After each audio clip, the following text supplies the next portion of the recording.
YouTube کے where subscriber سب کو طاہا کاظمی کا سلام، بہت بہت سلام سرکار۔ اچھا، 9 ربیع الاول کیا محرم ختم ہونے کی خوشی میں کیا جاتا ہے؟ تو بھائی پورا سال ہی رسول کریم کے گھرانے کا، اماموں کا اور سیدانیوں شہزادیوں کا اور صحابہ اہل بیت و اطہار کا غم ہے، جو ان پر مصائب، غم، ظلم، زیادتی، خیموں کو جلانا، آگ لگانا، سروں کا کاٹنا، نیزوں پہ سوار کرنا، جی لاشوں کو پامال کرنا، پانی اور کھانا بند کرنا، وہ تو پورے سال کا ہی غم ہے۔ تو کیا 9 ربیع الاول جسے ہم عید شجاع بھی کہتے ہیں، عید زہرا بھی، عید نبی بھی کہتے ہیں، اور 9 ربیع الاول بھی۔ بھائی 9 ربیع الاول کیا ہے؟ عید غدیر میں پہلے بتا چکا، حضرت علی کی مولائیت کا اعلان کہ جس جس کا میں مولا، میں رسول مولا، اس کا علی مولا، سردار مددگار، جی تو وہ تو عید غدیر ہے، صحابہ کے مجمع کو جمع کر کے اعلان مولائیت۔ غدیر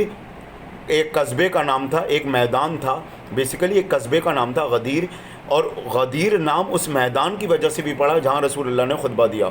جی پہلے بہت بڑا پانی کا تالاب ہوتا تھا، اس کے کنارے، بعد میں وہ قصبہ بنا، ایک میدان تھا، بعد میں وہ ایک آبادی بن گئی غدیر، اس میدان کو غدیر کہتے تھے۔ تو صحابہ کے مجمع کو جمع کر کے حضرت علی کی مولائیت، سرداریت کا اعلان کیا، ٹھیک ہے، یہ ہے غدیر۔ اور مباہلہ جو 18 ذی الحج کو پڑتی ہے، اور مباہلہ جو 24 ذی الحج کی شب یعنی کہ 25 ذی الحج لگ جاتی ہے، مباہلہ جب عیسائی نجران پادریوں نے مناظرہ کیا کہ اے رسول ہمیں، اے محمد ہمیں تمہاری اس کتاب سے دلیلیں نہیں چاہیے، تمہاری نبوت کی، یہ کتاب تو گڑی ہوئی کتاب ہے، تم نے رات میں بیٹھ کر شب میں لکھ دی ہوگی، اور تم ہمیں اس سے اپنی نبوت کی دلیلیں دے رہو۔ لاؤ ایسی ہستیاں جن کے چہرے سے نور ظاہر ہو۔ اگر تو تم یہ کہتے ہو کہ میرے چہرے پہ نور ہے، ہمیں تو یہ جادو لگتا ہے، ہمیں تو یہ سحف اور جادو لگتا ہے، تو لاؤ ایسی ہستیاں کہ تمہارے علاوہ ان کے چہرے سے بھی نور ظاہر ہو، اور وہ تمہاری نبوت کی دلیلیں پیش کریں، مختلف نشانیاں پیش کریں، ہمیں اس کتاب قرآن سے دلیل نہیں چاہیے۔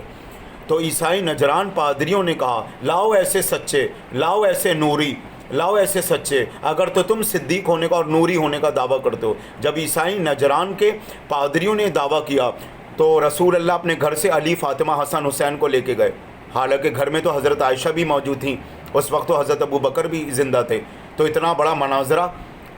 رسول اللہ کی نبوت کو چیلنج، اور گھر سے آپ علی، فاطمہ، حسن، حسین کو لے کے گئے صدیقہ اور صدیق کے مناظر میں، تو وہ ہے عید مباہلہ، سمجھدار کے لیے اشارہ کافی۔ عید نوروز میں نے بتا دی پچھلی ویڈیو میں، کنڈوں کی نیاز، سبز دسترخوان، وہ سب بھی بتاتا رہتا ہوں۔ یوم القدس ہو گیا، اور بہت سے معاملات، شب معراج، شب قدر، شب برات، محرم کے ایام۔ اب میں بات کر رہا ہوں نبی کی، 9 ربیع الاول نبی کی۔ تو بھائی یہ محرم ختم ہونے کی خوشی میں نہیں ہوتا، 9 ربیع الاول نبی یا عید شجاع، عید زہرا۔ اسے عید شجاع کیوں کہتے ہیں؟ کہ قاتلان شہدائے کربلا، قاتلان حسین کو تہہ تیغ کیا تھا امیر مختار نے، اسی لیے اسے کہتے ہیں، اور عمر سعد کو بھی تہہ تیغ کیا تھا، عمر سعد کو بھی، یعنی کہ سر کٹا۔ تو کہنا چاہیے کہ جتنا ظلم و جوہر ڈھانے والے اور جتنا شریعت محمدی کو پامال کرنے والے، امامت کے خلاف یوں کہوں بغاوت یا یوں کہوں دشمنی کا بیج، اور خیموں کا جلانا، پانی کھانے کا بند کرنا، نیزوں پہ سروں کو سوار کرنا، چڑھانا، تو ظاہر امیر مختار، صحابی امام حسین، اور یوں کہوں رفیق امام حسین بھی کہوں تو غلط نہیں ہوگا، تو قتیل جفا کو، قاتلین شہدائے کربلا کو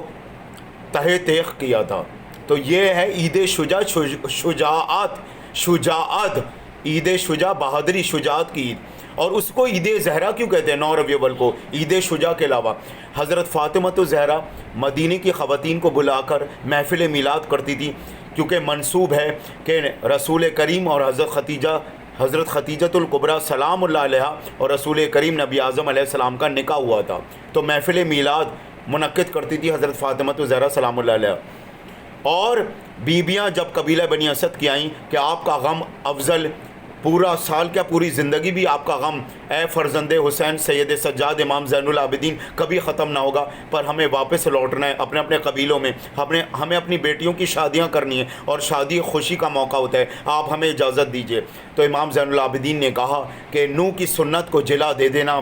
نوحہ پڑھ کر حضرت نوح کی سنت کو، کہ ہمارے غم و مصائب آلام کا ذکر اور گریہ وزاری کر لینا جب اپنی بیٹیوں کی شادیاں کرانا، تو ہمیں یاد رکھنا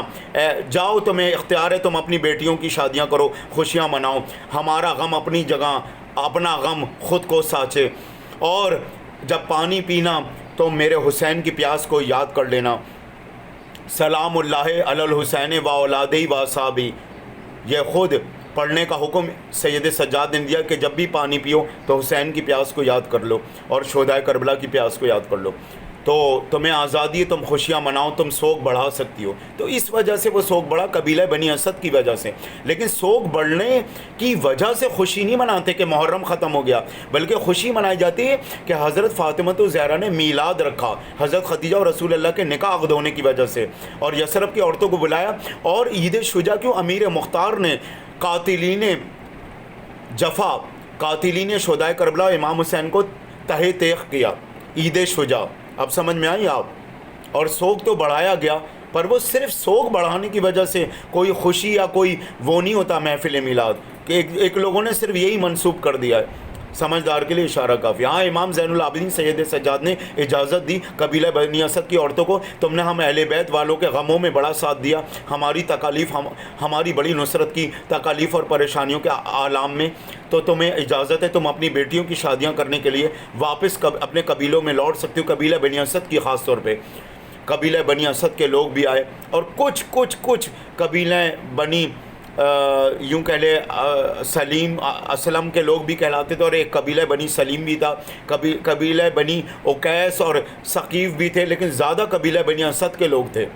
تو ظاہر انہیں اجازت دی واپس لوٹنے کے لیے کہ جاؤ اپنے گھروں میں، اگر تم بیٹیوں کی شادیاں کرنا چاہتے ہو، ہماری وجہ سے روکے ہوئے ہو، یا تمہیں آگے اپنی زندگی گزر بسر کرنے کے لیے ظاہر ہے مصروف عمل ہونا ہے، تو جاؤ، تمہیں حق حاصل ہے، تم اپنے گھروں میں خوشیاں بھی منا سکتے ہو، سوگ ہمارا بڑھا سکتے ہو۔ وہ یہ وجہ تھی، لیکن زیادہ وجہ جو خوشی منانے کی 9 ربیع الاول کو، وہ محرم ختم ہونے کی وجہ سے نہیں ہے۔ عید شجاع، شجاعت کا نمونہ جو امیر مختار نے پیش کیا، اور عید زہرا محفل میلاد جو حضرت فاطمہ الزہرا نے رکھا رسول کریم اور حضرت خدیجہ کے نکاح کے عقد کی وجہ سے،